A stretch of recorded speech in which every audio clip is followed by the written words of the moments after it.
Alright, hey guys, Ryan here. So it's been about a month since I got this Galaxy S22 Ultra, and I think it's fair to say that this release was a special one for a few reasons. First and foremost, Samsung included an S Pen in a Galaxy S phone for the very first time, which makes kind of sense, right? S Pen, S phone. So a lot of the Galaxy Note fans and those who wanted to have an S Pen in their S phone couldn't wait to order this phone. Then we also had a slight redesign from Samsung, at least when it comes to the camera module, which is, by the way, something that made me want to own this phone. You know, even though the Galaxy S21 Ultra was a great phone, I never felt like any connection there, if that makes any sense. It didn't make me want to have it.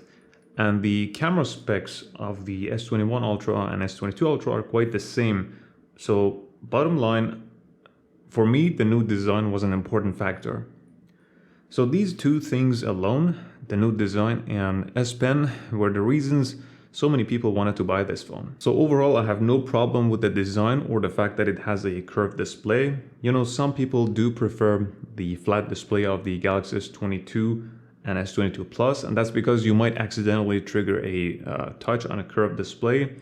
And that's a valid concern, to be honest, and it happens to me too, but you know what? It's still not a big deal for me.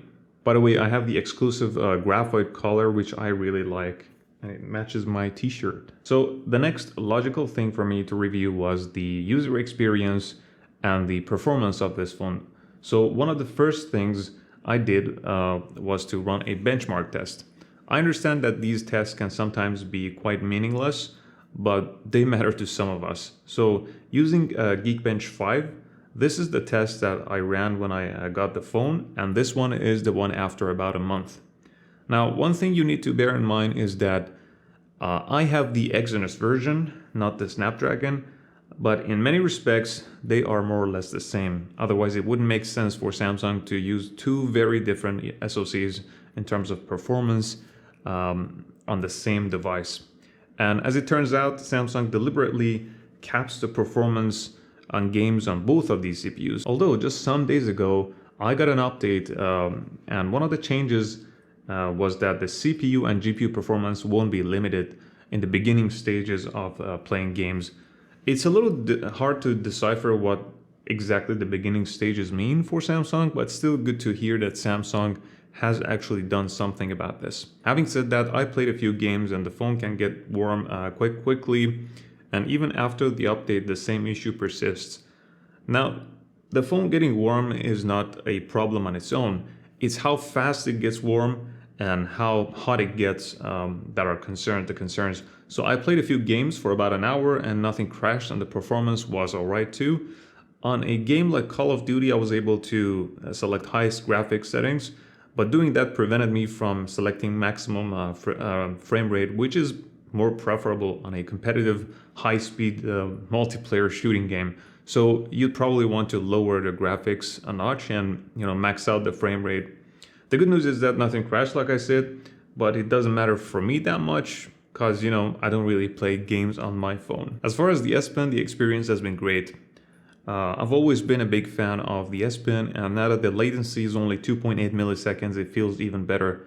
The pen itself feels great to hold, but because of its small size, if you want to use it for a long time, it might get uncomfortable.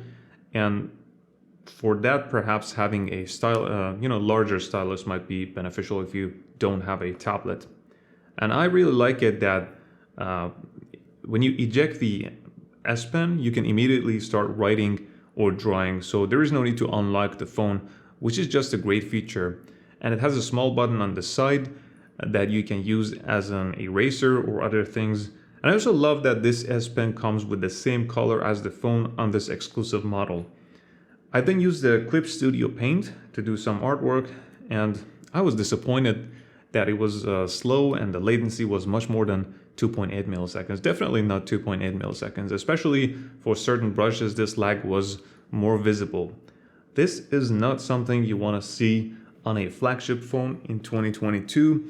And it made me think that maybe this whole 2.8 milliseconds of latency refers to using the S Pen with Samsung apps that are perhaps more enhanced and customized, that you don't necessarily see the lag there. So what I did next was downloading the sketchbook app, and then I noticed much less latency, which could mean that I was thinking wrong and it's just the Clip Studio Paint that's just not very performant on this phone at least. So after all, it seems like the S Pen delivers what it promises. Now, another thing that I discovered which was kind of disappointing was the fact that the battery health of this brand new phone is sitting at around 88% or 4422. You may know that this phone has a 5000 milliamp hour battery. So I started to dig in and realized that while by design they're supposed to have a 5000 milliamp hour capacity, not every single unit produced will end up having that exact capacity. As a matter of fact, if you right now test your battery capacity, you might get a different number than mine. Maybe higher, maybe lower. And apparently, Samsung does this kind of test using a third-party lab by taking samples and getting an average of those estimated values. Now, I have no idea how many samples they take, but it seems the actual minimum rated capacity based on those samples was at 4855 milliamp hour, which is still higher than mine. So I guess it's just a matter of luck, as my phone's 4422 milliamp hour capacity is probably in the lower range of that test. And according to Samsung, the average capacity, or let me rephrase, the estimated average capacity is 5000 milliamp hours. How exactly they came up with that value, I have no idea, but it's got something to do with the deviations from the test samples. But I still wasn't satisfied, and I wanted to know how much capacity does this phone exactly have. So I used another tool, and guess what? The actual capacity of this phone's battery is 4855 milliamp hours and not 5000. That's kind of a good thing and a bad thing at the same time. The good thing is that this would make the battery health at 91% instead of 88%, which was based on the assumption that the capacity is 5000 milliamp hours. The bad thing is that the capacity is not 5000 milliamp hours. To give you some perspective, this 3-year-old Galaxy S10 Plus currently has a battery capacity of 85%, which is amazing. But that's after 3 years, not a month. So whether this low battery capacity is by chance or design, it sucks. And I also don't think it's good that the battery capacity among different units can deviate so much from the average. Regardless, 88% or 91% battery health for a new phone is terrible. Okay, enough with the battery. Let's talk about the cameras. I was really excited to test the cameras on this phone. One of the things you might misunderstand from the ads is that you can zoom 100 times and you can have a 108 megapixel camera at the same time. Well, if you use the 108 megapixel camera, you can only zoom 6 times. But if you want to zoom 100 times, then you won't have that. And when you zoom in all the way, there is this nice anti-shake feature, which kind of locks in on the object and makes it easier to shot at a distance, which I really like. And something I wanted to show you guys, but I couldn't successfully capture it on the camera, was the fact that when you zoom in past, I believe, 2x, the cameras switch smoothly, but there is a color and temperature shift. It's quite subtle and yet noticeable depending on the lighting and the background. And if you go all the way to 100x, there's this artificial correction that sometimes might make the object a little bit cartoonish. I don't have a better way of describing it, but still something to bear in mind.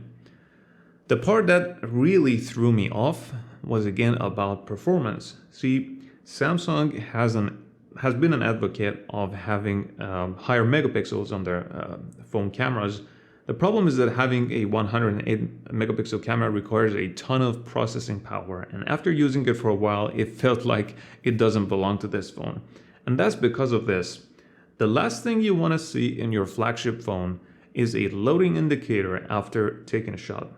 This just means that things are going to be very slow. It would definitely feel like it's 2012 again and not 2022. So very, very disappointed at this. And Samsung really needs to decide if they're going to improve their processing power or perhaps lower some other specs that work better with the current processing power. Otherwise, the camera quality is great, especially when there is good lighting around. And the video quality on both the front and rear are good as well. I just wish we could have the stabilization for 4K video shooting too, but unfortunately it's only available for full HD. I also really like the director's view, which allows you to record videos using both front and rear cameras at the same time, and you can have them saved separately or combined in the same shot. Alright, let me know what you think in the comments. Thanks for watching, hope you liked and sub. I'll catch you guys later.